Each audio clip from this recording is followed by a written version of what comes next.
we will begin our second session of today entitled Transport and Logistics Towards Zero Emissions.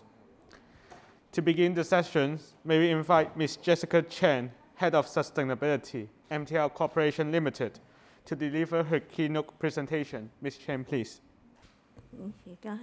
Okay. Good morning, everybody. Today I would like to introduce to you MTL's decarbonization plan. First of all, of course, I would like to thank BEC for inviting me to have the sharing sections this morning. I think MTL is no stranger to everybody, and we take climate change very seriously. And back to year 2020, actually we have published our first climate change strategy, detailing our three-point approach about addressing climate change.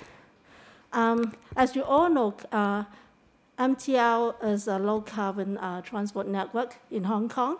So our first climate change strategy is to continue to build, expand our railway network to serve as the low-carbon backbone in Hong Kong. And for the second strategies, we will continue to reduce our carbon emissions through reducing our energy consumption and enhancing energy efficiency, and also identify suitable opportunities to install solar PV panels in our station and depots. And also we will incorporate green features in our new development projects to reduce our carbon footprint. And the third strategy in our plan is to enhance our climate resilience, especially in relation to our existing and new development projects. For existing projects, we will enhance our adaptation measures, and also we will review and update our design manuals regularly to enhance our climate resilience for our new development projects. In year 2020, we also endorsed our new corporate strategies, Transforming the Future. With the aspirations to keep cities moving sustainably, our board had endorsed to set three priority areas to advance our social and environmental objectives. And greenhouse gas emissions is one of the priority areas that we are going to focus in the next couple of years.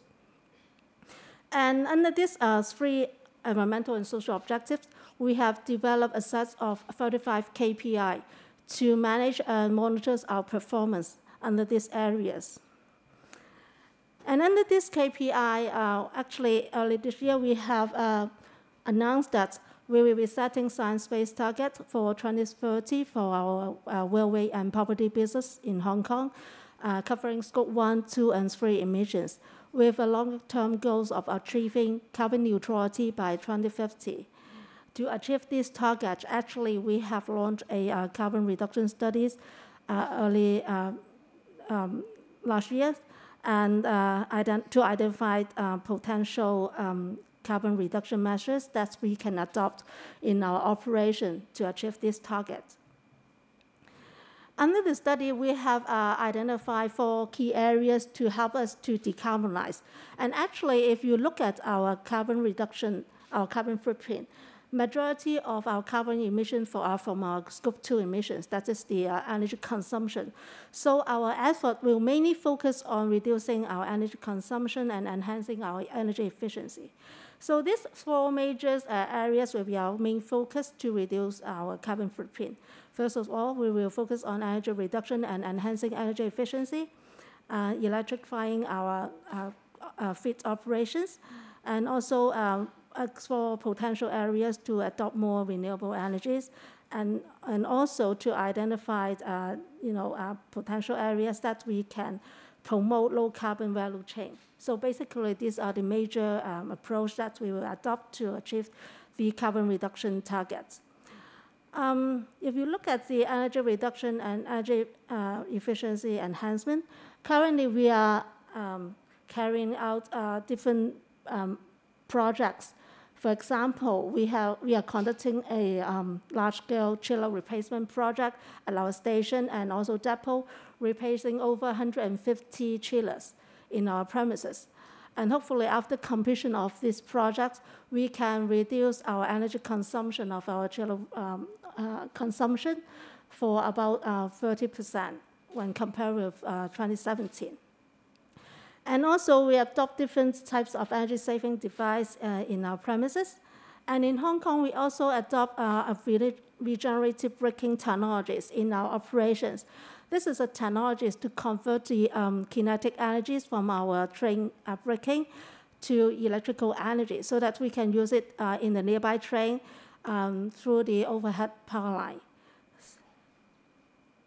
In terms of electrifications, we'll identify potential areas that we can use or electrify our vehicle fleet, especially for our feeder bus fleet.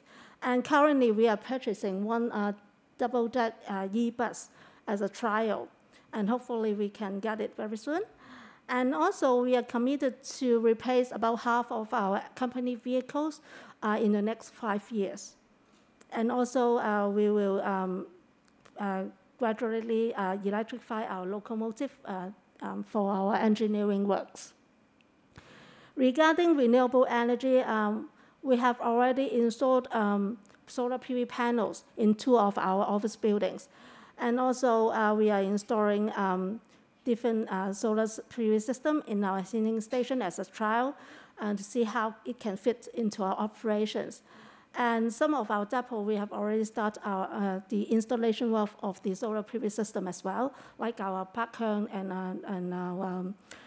our Chaiwan depot. So basically, we would like to have more and more renewable energy generated from our premises, and it is our target to have around 1 million kilowatt hour generating capacity of renewable energy by end of next year. Apart from energy reductions and also electrifying our vehicle fleet, we also adopt a low-carbon design in our developments. During the planning, design, and construction phase, we try to incorporate green features into our design projects as fast as practicable. For example, Hinking Stations is one of our example, resembles MTR's future green stations models. In these stations, you can see we try to use a lot of natural materials, such as woods, to blend with the environment. We adopt a semi-enclosed design to allow natural lighting and cross ventilation in our stations so that we can minimize the air conditioning in the stations. And also, we adopt some shadings made from environmentally friendly materials to shield the sunlight from passengers on the platforms. And also, we can help reduce the indoor air temperatures. And we also have a green roof on the top of the stations of about 5,000 square meters.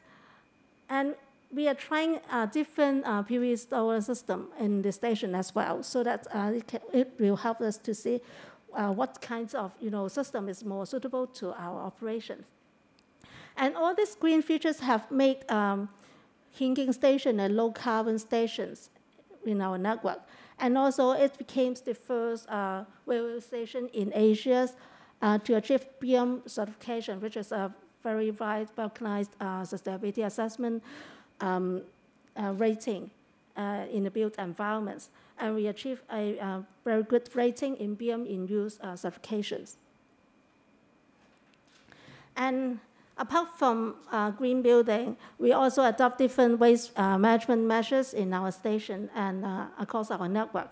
For example, we have installed free drinking water dispenser at our stations since 2018 to encourage the reducing the use of single-use beverage container from our passenger. And we also try to upcycle some of our waste or valuable resources from our network. For example, you can see this eco-brick that's mixed from the spoil pellets, the small stone under our track. And we have upcycled around 2,900 tons already up to last year. And we also upcycle some of our wooden sleeper from the Czech to make some recreational facility in the country parks. And apart from our station, of course, we have installed different facilities in our managed property, like the reverse vending machines, and also some smart machines for waste separations in our premises to help reduce our carbon emissions.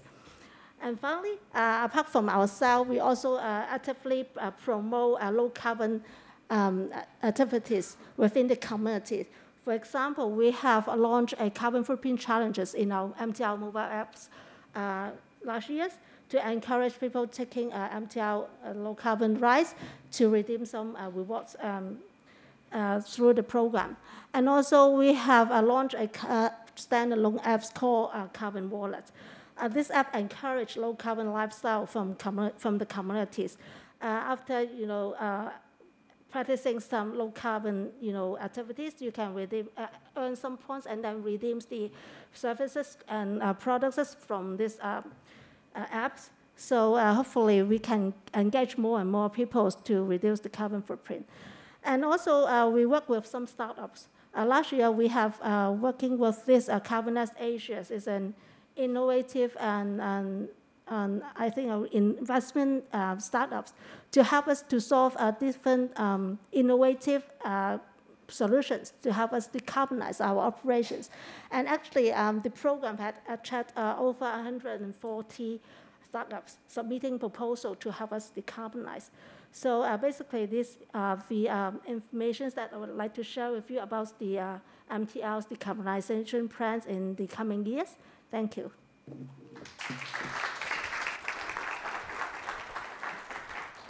Thank you, Ms. Chen, for your sharing. Up next, may we invite Ms. Grace Jern, Group Head of Sustainability and Corporate Responsibility, Cathay Pacific Airways Limited, to give us a keynote presentation. Ms. Jern, please. Good morning, everyone. Thank you again for BEC's invitation for me to come here today to share with you Cathay Pacific's journey, our flight path to net zero. Oops, I may need some help. Here, thank you. So in the past two, 3 years, actually, it's a very tough time for aviation industry, as we could all appreciate.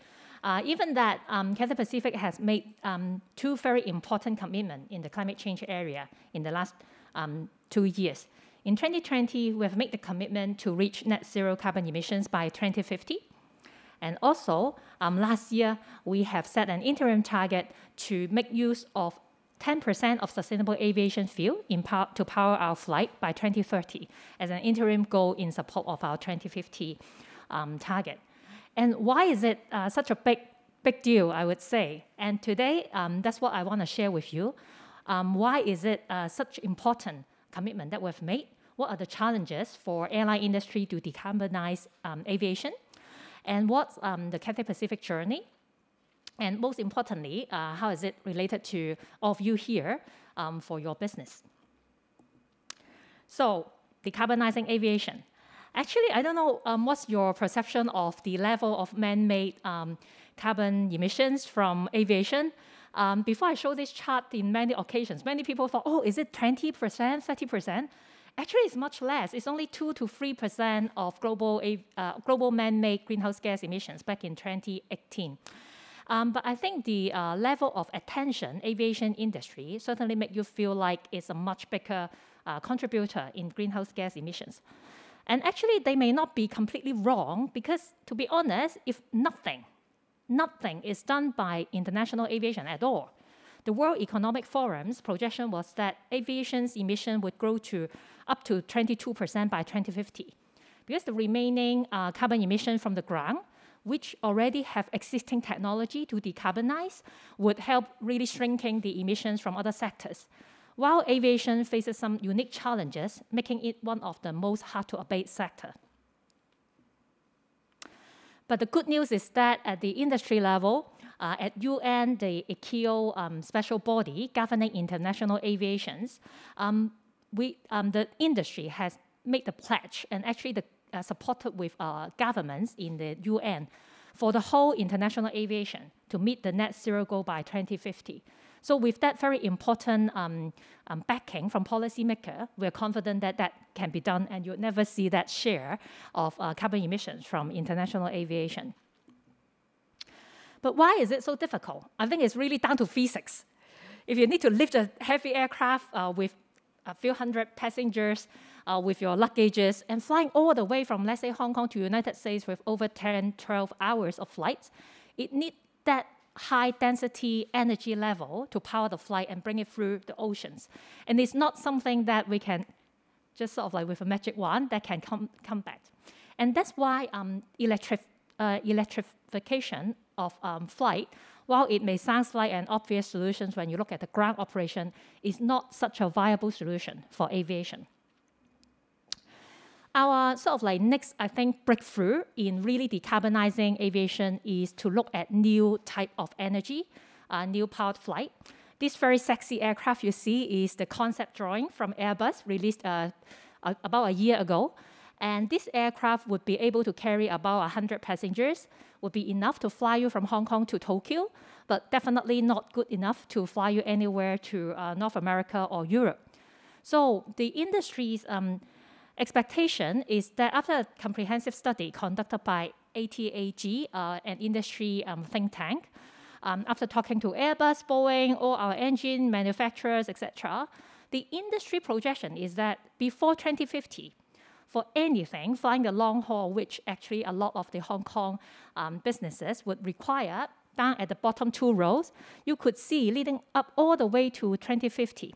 The only solution, viable technological solution to decarbonize is only SAF. SAF stands for Sustainable Aviation Fuel. It's a form of biofuel, you can say, or renewable energy, but that could be plugged in to be used by existing aircraft without any need for modification. So that's really the technology solution we can see to help aviation to decarbonize all the way leading up to 2050. And the sexy hydrogen-powered plane for the type of range that we need them to be will only be available way after 2050. So that's the picture of the sort of like industry landscape, technology development landscape. So under this kind of macro environment, what is Cathay Pacific's solution in our flight path to net zero by 2050? We have a comprehensive 5-pillar approach, and I would like to share with you what they mean and also how we see that complementing our effort in different time frames. The most obvious things an airline could do to reduce their carbon emission and improve their operational efficiency is to make use of newer aircraft and to improve their operations to improve efficiency. With Cathay Pacific, we have a very solid aircraft fleet modification modernization progress. And since 1998, that's the year we started tracking, over 30% of improvement in the intensity in fuel efficiency aspect has been achieved. But there is only so much improving current technology could do. While every new generation of the current technology aircraft could bring up to 20 to 25% fuel efficiency, there would be limit, and we're closing to that plateau for the existing technology. That's why the new alternatively powered plane would be required. So like in the interim period, when existing technology has only would be able to help us to do so much, and we want to control the carbon emissions we release into the atmosphere with to meet the continued demand of the growing air transportation needs, we have introduced Fly Greener, a voluntary carbon offset program since 2007. So it's a program that for our customers to opt in to make use of carbon offset credit to reduce their carbon footprint.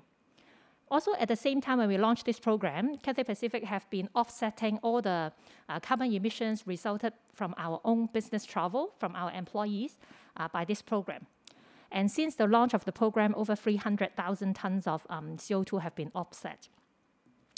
What we try to do is to really killing two birds with one stone. Not only the projects that the carbon offsets project were third-party certified, but we also picked those projects that would contribute community, sort of like the social aspect of the ESG through different types of community projects that would improve the livelihood and also quality of life of those much needed area that are also served by our airline and our network.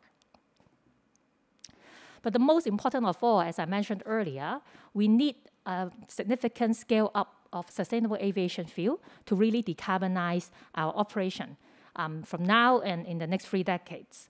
Sustainable aviation fuel actually could be made from a number of different feedstock. It could be used cooking oil. It could be waste from our sort of like the municipal solid waste, or it could be even direct what we call the electric fuel, made from direct air captured from the carbon capture from atmosphere, combined with green hydrogen, and then turned into a liquid fuel that we could use. It is completely safe to use, and since the launch of SAF over 10 years ago, over 500,000 flights have been conducted already using SAF safely and reliably throughout the world. So it really helps to scale up because it requires no change of existing aircraft engine or airport fueling system. And it could reduce up to 100% of life cycle carbon emissions for existing jet fuel, depending on the technology type and the feedstock type it was used. So it's a very readily scalable solution. And at Cathay, we have long understood the importance of SAF. So back in 2014, where we were the first airline investor in a SAF producer in US, Fulcrum Bioenergies. And we also signed a 10-year offtake agreement with Fulcrum. That offtake agreement would be enough to supply 2% of our annual fuel needs over a 10-year period. But not only that, we have also identified the importance of continuous technological breakthrough in reaching the long-term carbon decarbonization objective. That's why we are also one of the launching airline partner of the Aviation Climate Task Force. Joining hands with 10 other international airlines, we aim to pool our resources together and to support the type of important technological breakthrough that is important for aviation to decarbonize. So you can see sort of like how our 5 pillars approach really have different time frame. For the first 3 really is the past and the present, what we could do with existing technology and whatever levers in our hand that we can help improve efficiency and to reduce emissions. And for now and future, we really need to rely on sustainable aviation fuel as the not the one-off, but the most important solution for decarbonizing aviation, especially for long-haul travel, from now until 2050. But beyond that, we know SAF alone is not enough. So the new technology and our participation in supporting such development really help find the solution in the long term. And at the very end of my presentation, I hope to bring it all back to you. Why is it relevant? After all, I work in an airline and you don't. So how does our experience be relevant for you all? I think the first thing, obviously, is that Hong Kong has its own climate roadmap, the pledge to 2050 net zero emission as well.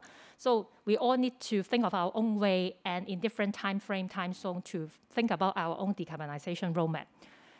And I think a number of you probably have signed up for science-based target to have a science-aligned approach to decarbonize your operation as well.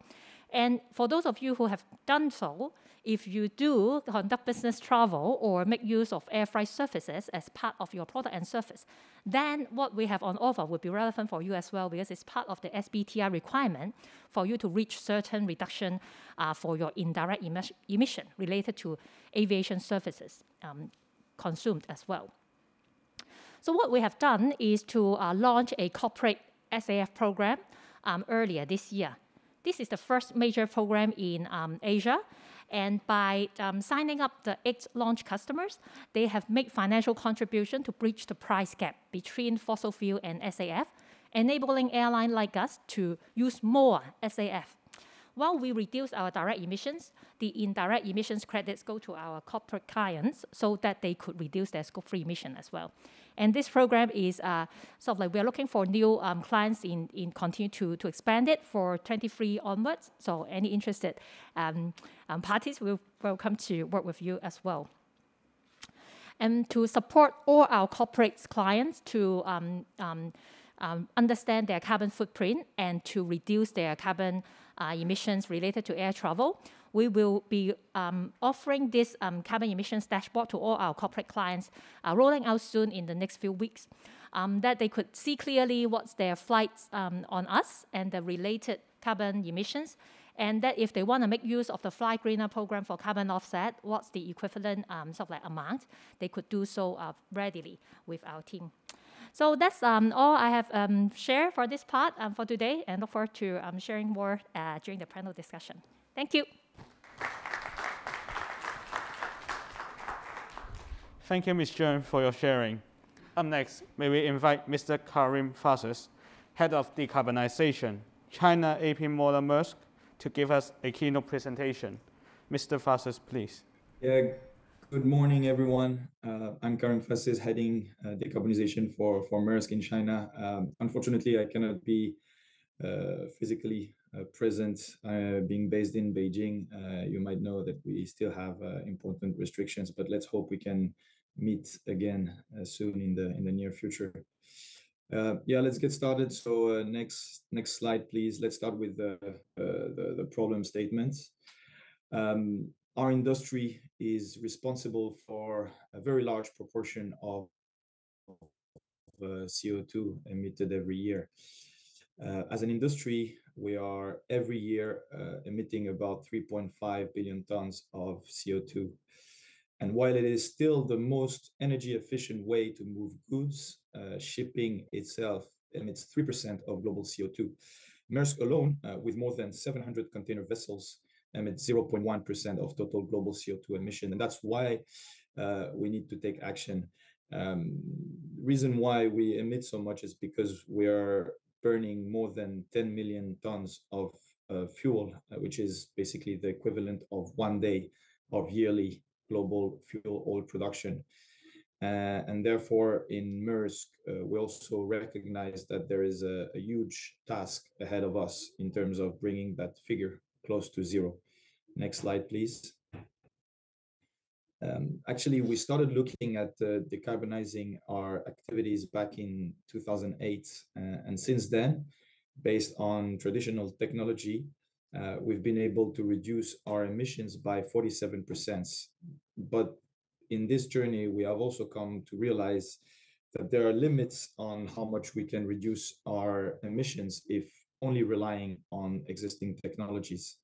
So in 2018, we said something radically new needs to happen, and we need to innovate. We didn't know how we would get to zero emission, but we commit to reach zero emission by 2050. And since then, we've been working very hard, investing heavily into research and innovation.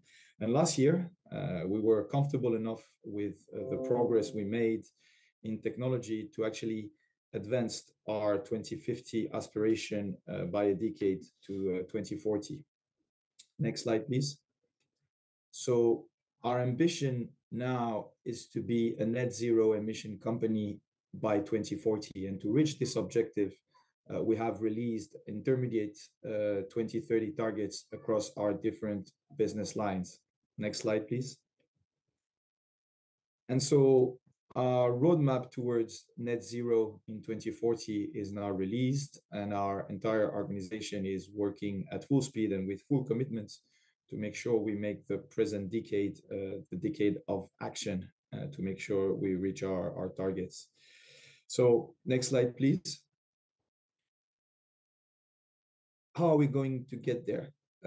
In 2021, if we look at our scope 1 emissions, basically the direct emissions coming from our financially controlled operations, it's actually 93% of our scope 1 emission that come from fuel combustion from our ocean operations. So in order to get there, we will need to look at green fuels and bring ourselves off on our dependency on fuel oil. The transition will rely on the availability of biomass, biogenic CO2, and renewable electricity. Next slide, please. Right now, we are exploring 3 different green fuels. When you look at the three fuels that we are currently exploring, they all have different advantages and drawbacks. Today, we are already using biodiesel. It's a great fuel because we can use it this exact same way we are using our fuel oil today, with the same existing vessels and the same existing infrastructure. However, the availability and the scalability of its production is very limited. And so we're looking at scaling of production of green methanol. The methanol technology is already available today. We know it works. We have some operational experience at sea. It's also very easy to handle because it's liquid at ambient temperature and pressure. And so supply chain bunkering can be easily managed.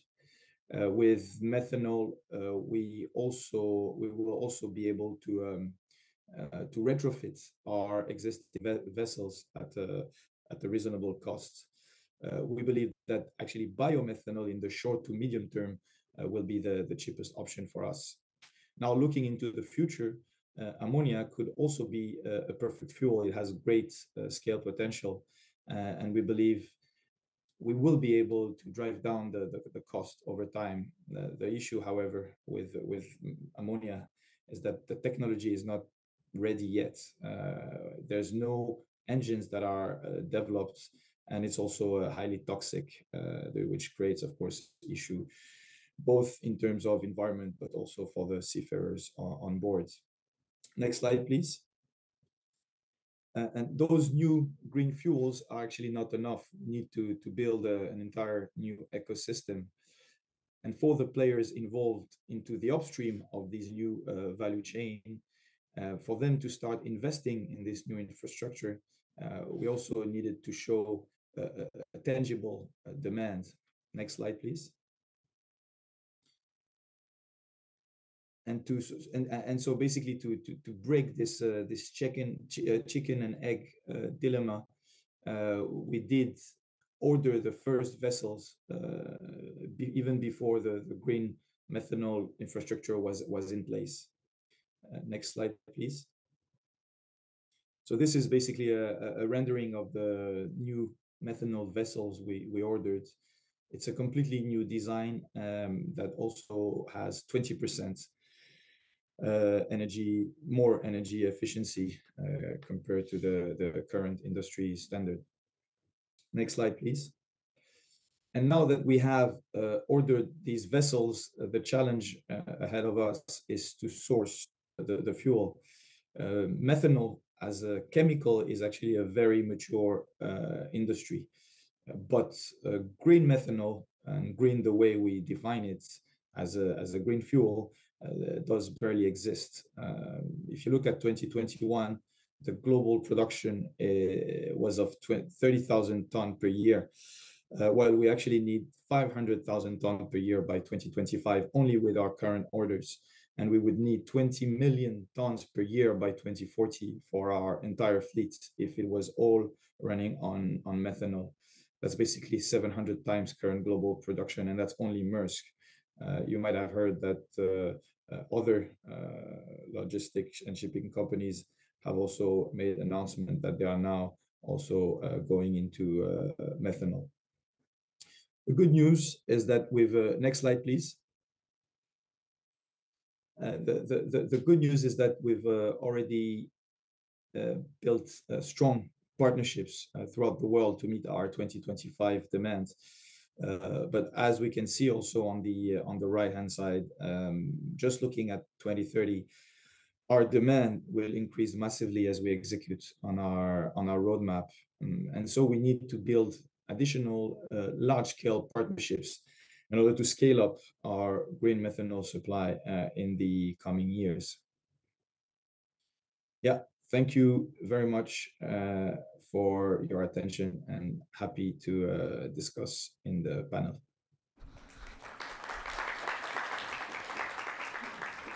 Thank you, Mr. Fassis.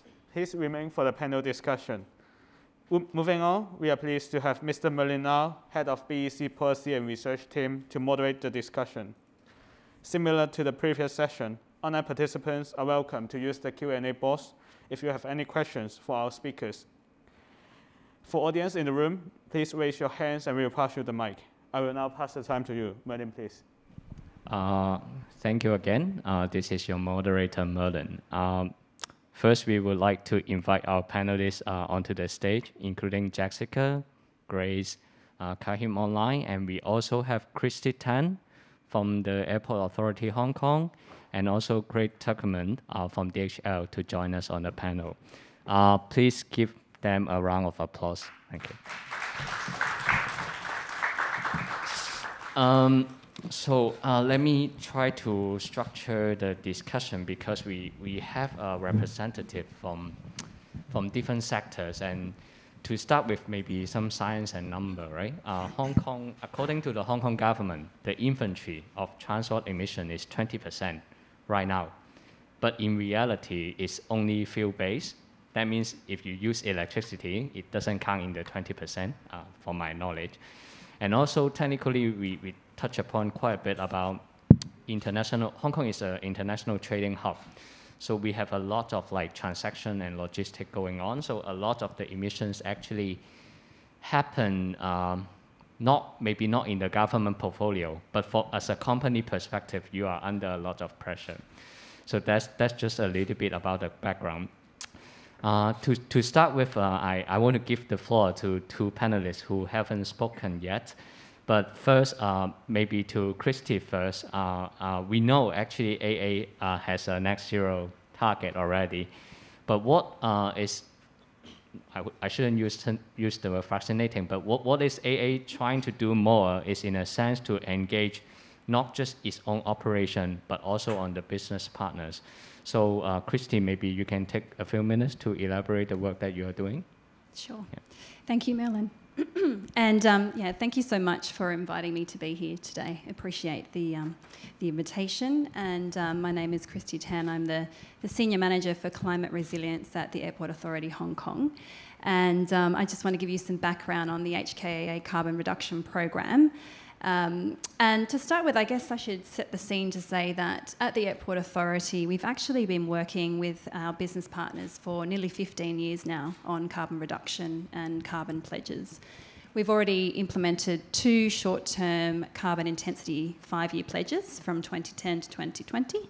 And as we're all leaning towards the longer-term targets, we've also set our net zero carbon target to 2050, as Merlin mentioned, and also what we believe is a realistic midpoint target to 2035, which is a reduction of 55% on our 2018 baseline. So this target very much aligns with the 1.5 degree scenario and all of the global science and recommendations from IPCC. Perhaps what we've done a little bit differently is our engagement with a very large number of our business partners. So for our short-term pledges, we had upwards of 50 business partners or companies within the airport island joining us. For our net zero carbon pledge, we have buy-in from another 29 of those companies joining with us, so 30 companies in total, committing to this net zero commitment by 2050 and our 2035 target.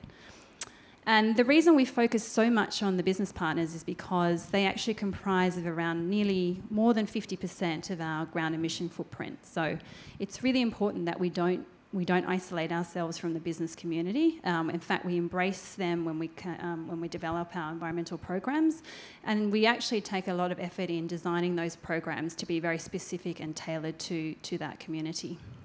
So for the past 2 pledges, we've launched what we call the Business Partner Carbon Support Program. Now, each time we launch a pledge, we actually revamp the program based on extensive engagement with the airport community. The most recent program has 4 key pillars. So the first key pillar is around finance. So that really comprises at this stage of a green funding package from the airport community. It's $20 million over 3 years initially, and we will renew that as we see the success of the fund. And the idea is that the pledged BPs have access to that fund so that they can pilot new and innovative either renewable energy technologies, energy efficiency technologies, or alternate fuel technologies. So it's really to drive forward that idea of innovation. Also, not in isolation. So we would expect the business partners to really share the findings of those pilots with the community so that we can scale it up with others.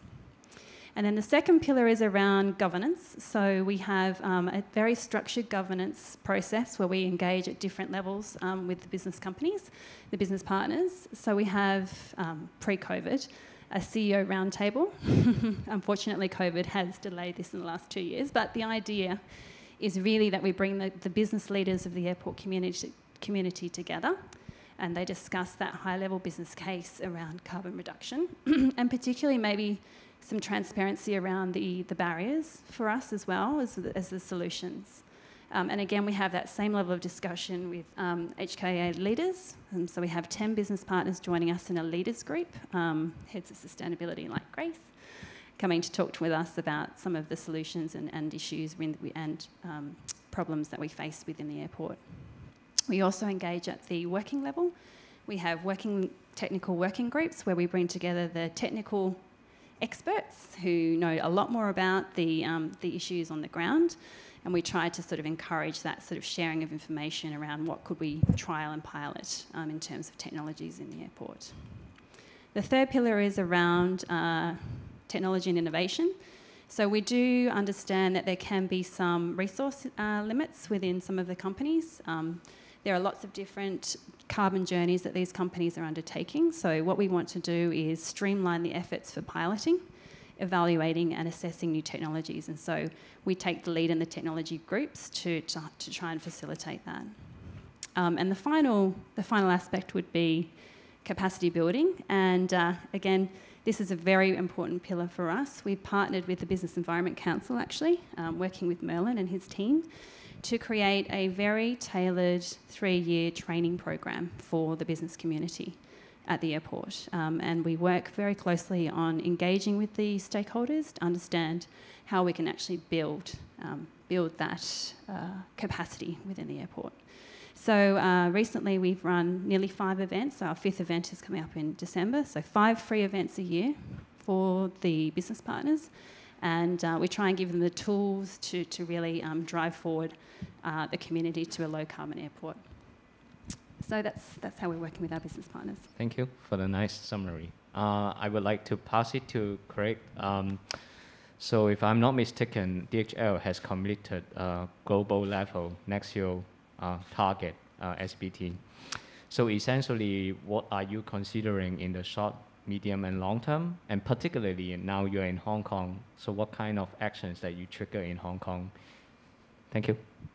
Yeah, thanks Merlin, and thanks also for inviting me to speak on this panel. So to answer your question, yeah, very timely, because SBTI, the Science Based Targets Initiative, has just confirmed the target set by DHL. So DHL has now committed to the 1.5 degrees target and net zero by 2050.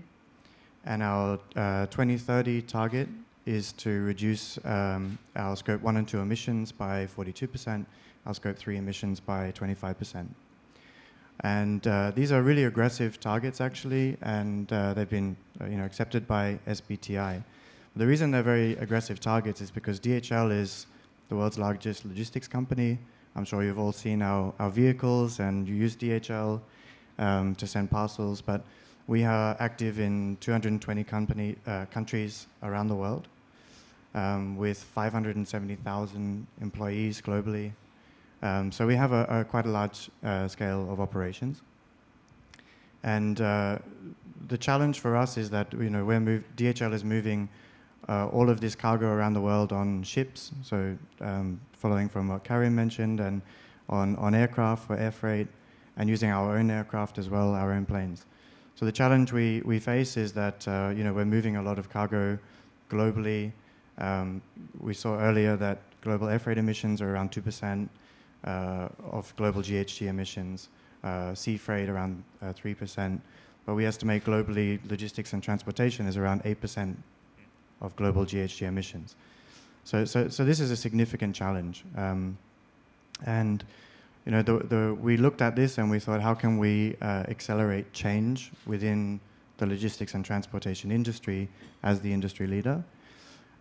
So what we are doing and setting those targets, and it's been a long journey. We started way back in 2008 In 2014, we went out to the market and we wanted to decarbonize our vehicle fleet, so all of the trucks running around. And we actually found that there wasn't a vehicle in the market that suited our needs. So we actually started producing our own vehicle in Germany. So we now have 18,000 e-vehicles within our parcel network and post network in Germany, on the road delivering, that we actually started producing. So this is the challenge, and I think Grace and Karim have already outlined, the challenges of scaling up sustainable solutions for aviation, in the shipping industry. So the DHL approach is, in order to meet our SBTI targets, we're not relying on offsetting, which we can't do through SBTI. We're focusing on what we call an insetting approach. And additional reason for this is in 2018, of the 250 million that was spent on offsetting, only 0.2% was actually spent on decarbonizing logistics. So we found that a lot of the offsetting money wasn't flowing back into actually making what we do cleaner. So that's why we're focused on our insetting approach, which is trying to increase demand and scale, so that our partners like Cathay and shipping lines, they can have the demand to be able to scale up these solutions. Okay, and so in order to do that, in order to decarbonize our extensive operations, we're investing 7 billion euros up to 2030. And the majority of that is going to go into biofuels, so sustainable aviation fuel projects, which we have a number of partnerships globally. Sustainable marine fuel, so we're using sustainable marine fuel for our shipping, both LCL and FCL. Green warehousing, so we're focused on our warehousing for energy, but right down to the lighting, the fans, air conditioning, forklifts, and then decarbonizing or electrifying our vehicle fleet. So the target is to have over 60% of our total fleet globally electrified by 2030. So these are the investments that we're making. And finally, I think because of our people and the size of the organization, we're really also focused, going on from what Christy mentioned about the education and the partnerships. So we have a target of educating our people, so 80% of the over 500,000 people within DHL in sustainable solutions by 2030. So yeah, these are some of the initiatives that we're working on. Thank you. Maybe then, actually, it brings me back to the question on alternative fuels, and ask a little bit further first. To the majority of the audience, the government will talk a lot about electrification, but actually a lot of the industry, it just cannot help. We heard about different types of fuels, but maybe particular for Grace, Kahim, and also Craig, it's like in terms of the alternative fuels, what do you think is the sort of the limitation in Hong Kong and also market maturity right now? And what is your perspective in this? I think just now we hear a lot about the technical availability, but in terms of real life, what are you thinking at this moment? Please, maybe Grace, you can. Thank you for the question. So actually, when we launched the corporate sustainable aviation fuel program in April this year, we have also, for the first time, brought sustainable aviation fuel for use in the Hong Kong International Airport for the first time. And it's not just sort of like for PR show, tucking a truck, filling out our aircraft, but it actually supplied through a normal fuel supply chain. So with the fuel being loaded to the airport fuel farm, fuel system, and really going through the normal logistics. So I think it's a very important step, sort of like important milestone for us to pave the way to learn all the important logistic lessons, for us to be able to introduce sustainable aviation fuel for use from our hub for the long term. So it's really great teamwork and great support for all supply chain, airport authority, and also related government parties involved to make it happen. But that's really just the first step. I think Merlin asked a very important question, because the sustainable aviation fuel market is actually in a very beginning stage of development. In last year, actually in 2020, only 50,000 tons of sustainable aviation fuel was produced globally. For the aviation industry, for the international aviation industry to reach its 2050 net zero target, we would need 400 million tons. I don't know if anyone can do the math so quickly. It means it needs to grow 8,000 times in the next 3 decades. So the level or the speed of to scale up that production is really huge. And we can't really wait. I think the whole industry is really lobbying hard for different policy support because for the long time frame required, not only to build those plants, but to build a sustainable supply chain from feedstock collection, all the certification required to make sure there's no leakage, etc. It really needs to start now for the industry to reach that target. The type of support we look for is really policymaker support because individual company can do our part, but that's only so much we could do. To reach a level playing field, especially for international aviation, really need different governments to go at the same pace to make sure companies doing the right thing not being penalized because it's more expensive to operate sustainably. So I think that's what we have been looking for. Maybe we get Kahim to speak first. Kahim online? Yeah. I'm very much echoing the comment was made by Grace. I think to your question, there is potentially a big bottleneck in Hong Kong when it comes to the production of these alternative fuels. And this is due to the fact that there is potentially a limited access to both biomass and renewable energy. This is, given the level of activity of Hong Kong, I haven't done the math, but I'm assuming that there will be not enough both biomass and renewable electricity to satisfy the upcoming demand. And so I guess one important aspect also is to build regional partnerships with neighboring countries to make sure that we also are able to source those alternative fuels at the right conditions, and so that also comes into the regulatory framework about like what are the duties, are we processing those clean fuels the same way we process traditional fuels, given that we are actually solving a problem. So I guess that's also an important aspect to understand that there's potentially in the long run a physical limitation for the scaling up of production in Hong Kong, and so how do we work with neighboring countries to deal with this? Thank you, Kahim. Great.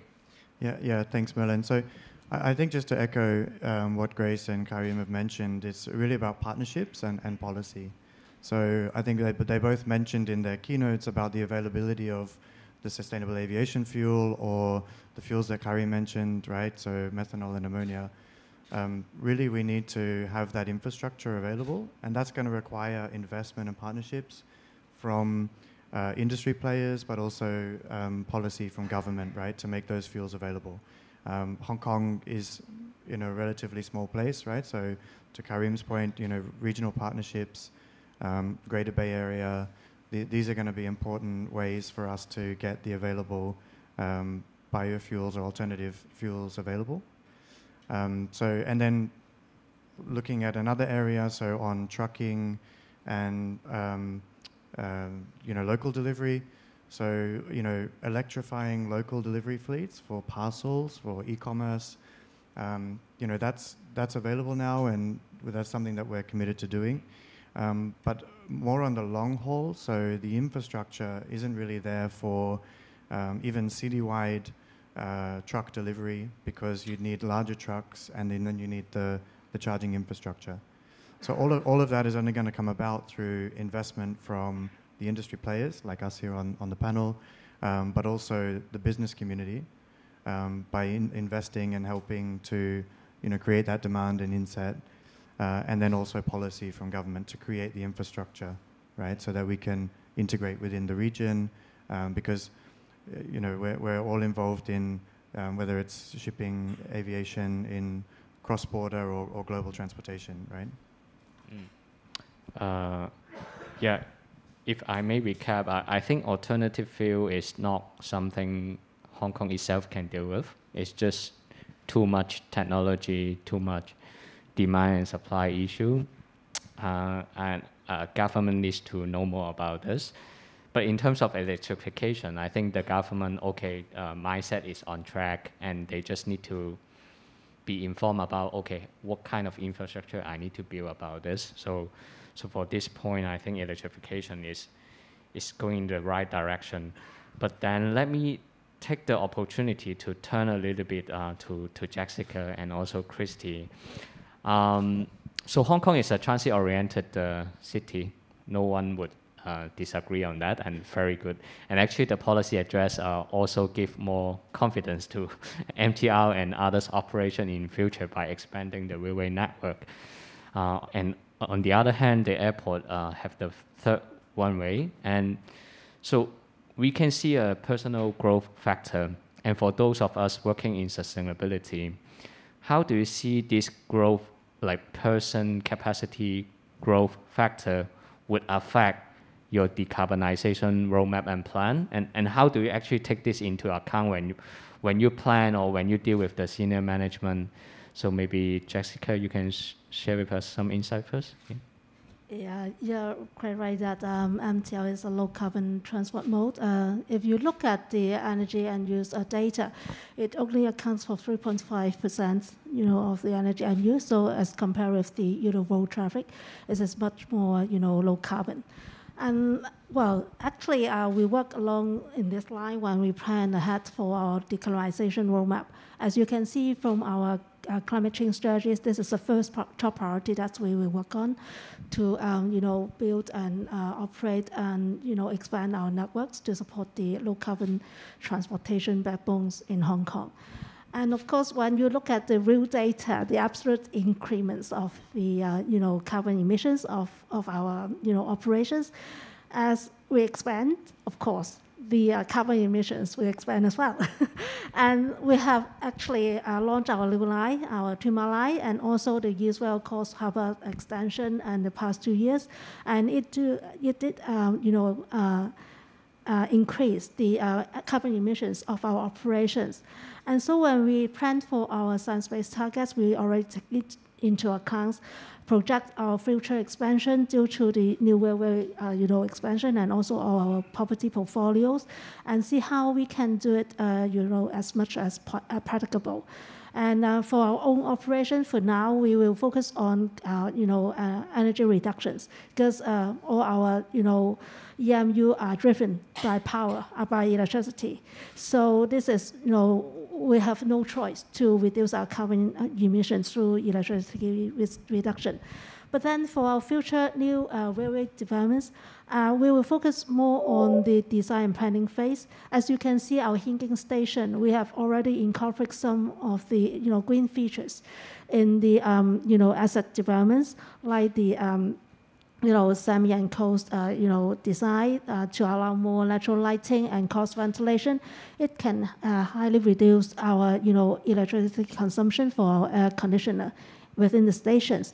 And also we have different features where we adopt in our new station design. And actually this is, it is our long-term objective to try to attain BIMPAS Gold certification for all of our new future railway development projects and also the residential development projects. So, basically we have already taken it into account when planning our decarbonization roadmap. Maybe a quick follow-up for the Hinking Station. It's low carbon design, but have you actually quantified the performance compared to the other railway station? Actually, you are going to build more railway station in the future. So. Yeah, well, in terms of the operation, actually, the majority carbon emission will be from the, air conditioner. because a heating station, the platform and concourse, we don't have any air conditioning for heating stations. So definitely it's already reduced quite a lot. And also, for embodied carbon, well, actually we haven't, really calculate for heating station, but then we are developing a tools for ourselves, partnering with the Hong Kong UST to develop tools to calculate our embodied carbon for future new projects. And hopefully by all these tools on hand, we can have a better picture of our, decarbonization, initiative for future new developments. Thank you. Christy?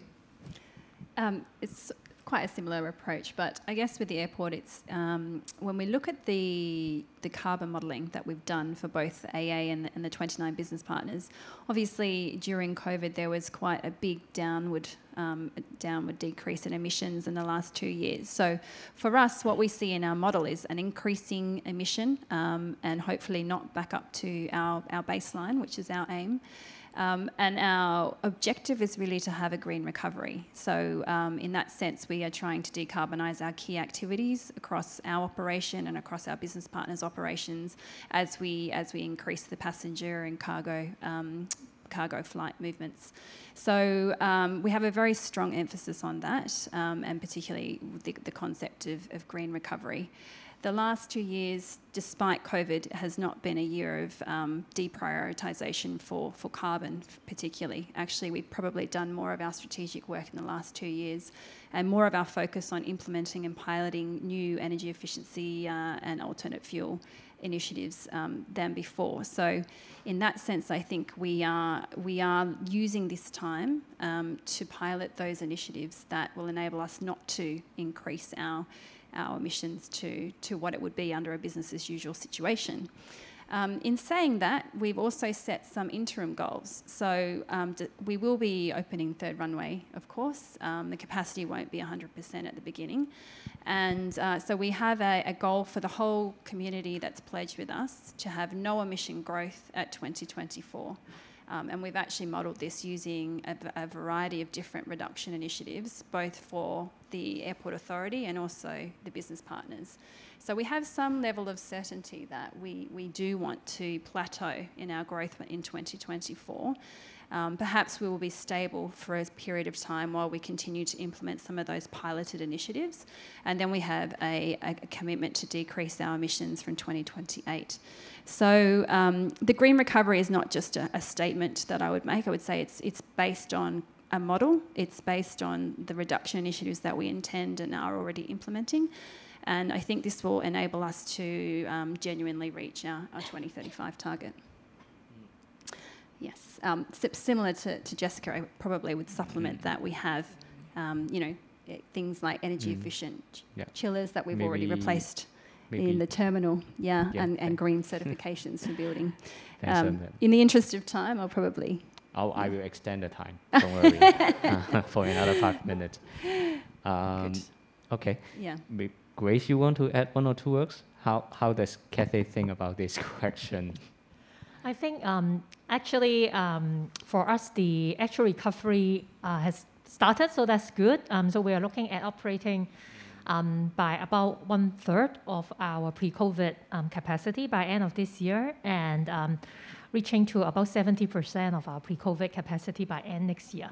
So actually, it's it still takes some time before we would reach the full operating scale at the pre-COVID level.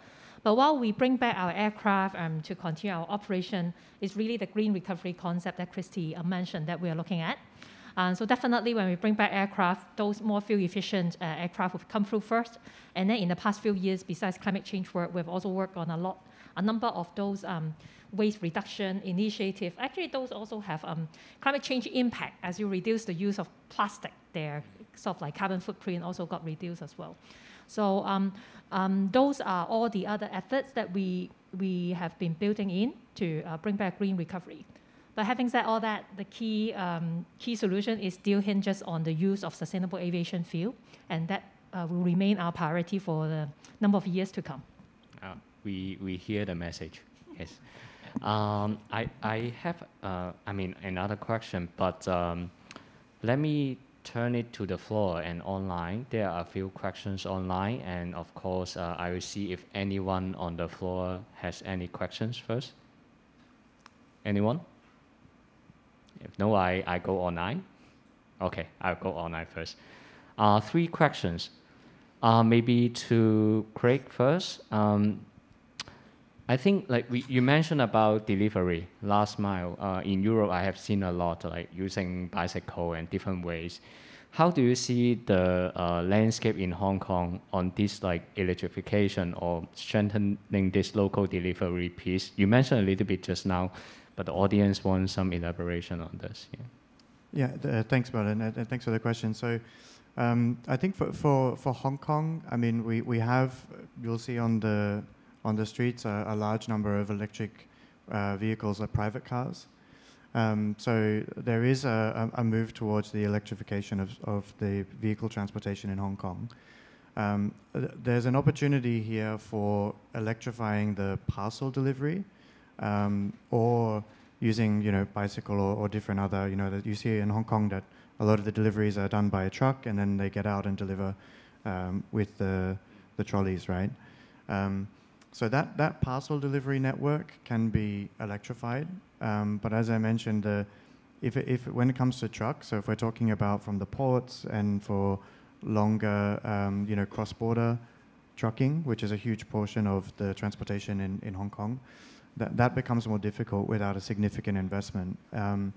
In other parts of the world and what we've been able to do, so even in Hong Kong, we have electric vehicles in our parcel delivery network. But globally, we're looking at partnerships with some of the manufacturers like Volvo, Tesla, on their larger trucking concepts, to see if we can bring that into the network, because a lot of the freight transportation is actually done by larger trucks. Unfortunately, in Hong Kong now, and actually not specific to Hong Kong, but in Asia, there's not a huge amount of electric larger trucking vehicles available. There are some, but it's not at a point where those trucks are available. The infrastructure is there to be able to charge them. And thirdly, the energy actually needs to be clean. So we need the electricity generation, that when we're charging these vehicles, we need to be charging them with clean energy as well. We can't be burning coal to charge the vehicle. So there are significant challenges to electrifying the final mile. But it's something that I think, in partnership with our customers and with the other companies, that we can achieve. Thank you. Then second question I think for Kahim, I think. So regarding methanol as marine fuel, which countries or territories are leading the drive to produce the considerable volume that would be required in the near time frame? So it's about who is supplying and the biggest effort from which countries or regions. Do you get my question, Kahim? Yeah.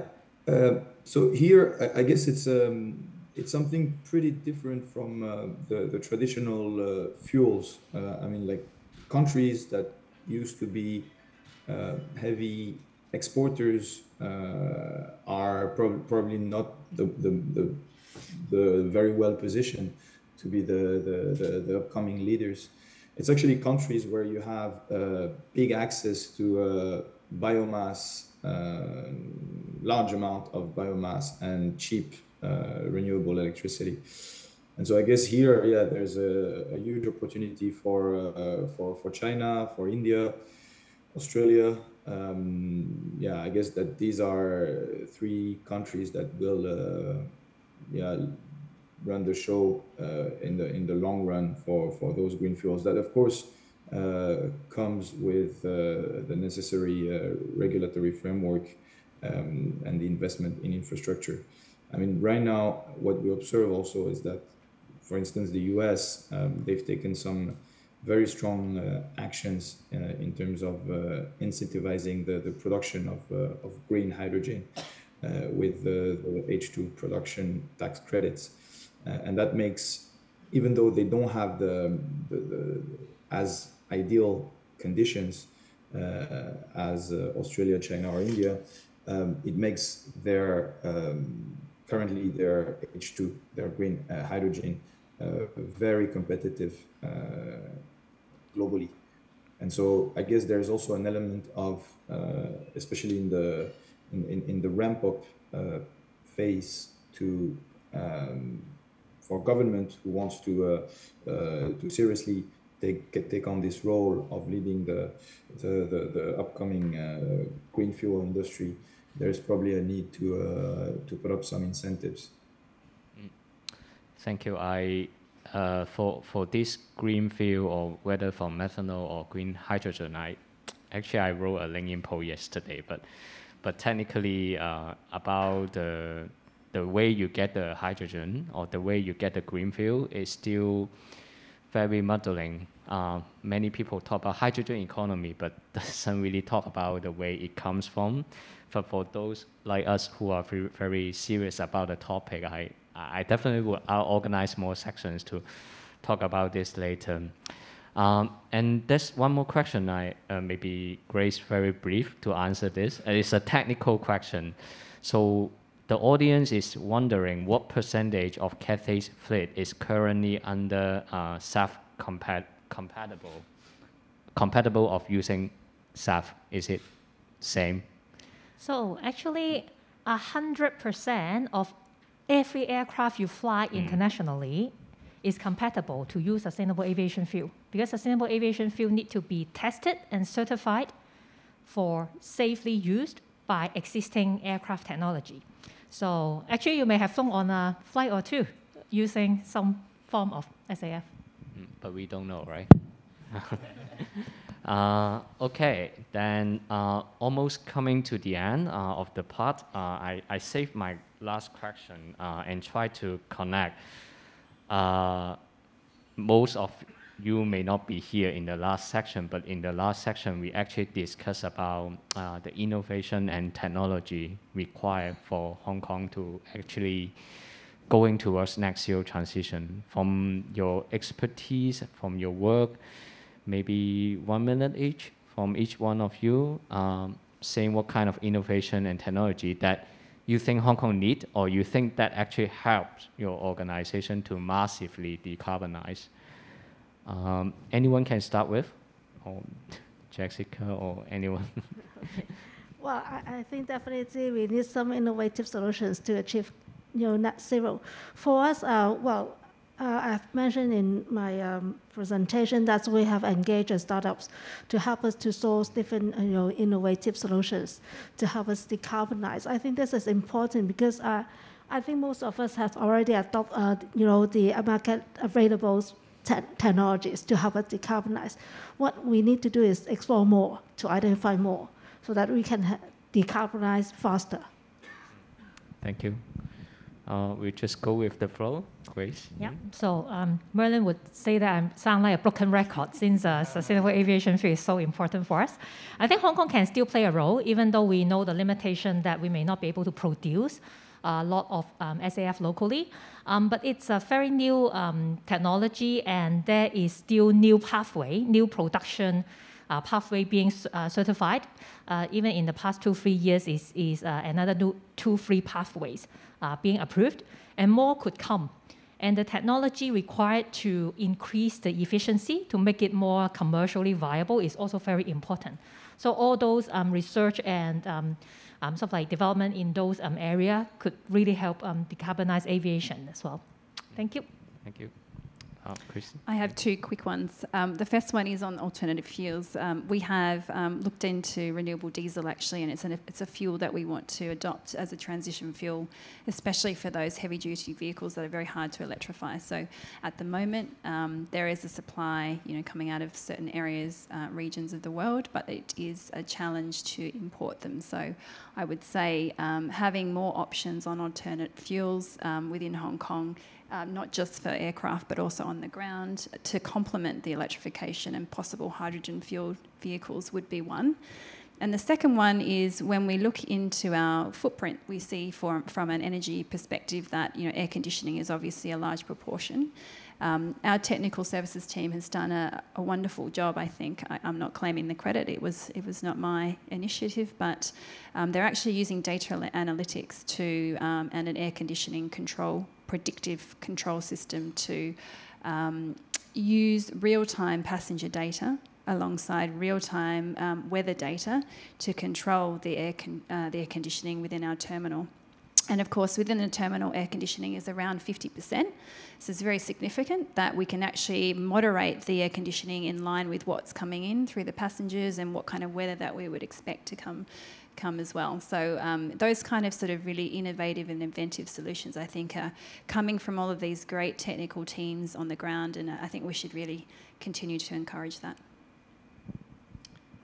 Yeah, and I might support, the call for biofuels. So I think, for logistics, we've reached the kind of maximum point that we can in terms of decarbonizing using existing optimization levers, like consolidation, routing optimization. So in terms of burning less. So for the question, how do we decarbonize or massively decarbonize in Hong Kong? For aviation, it's with sustainable aviation fuel. For ocean, I'm sure Karim will mention, but it's getting those fuels that he mentioned available. On the ground transportation, electric and hydrogen, and getting that infrastructure in place. And then for the warehousing and the buildings, it's renewable energy, and in particular solar energy, because I think that there's a long way to go for Hong Kong in implementing and having solar energy solutions on our buildings. Thank you.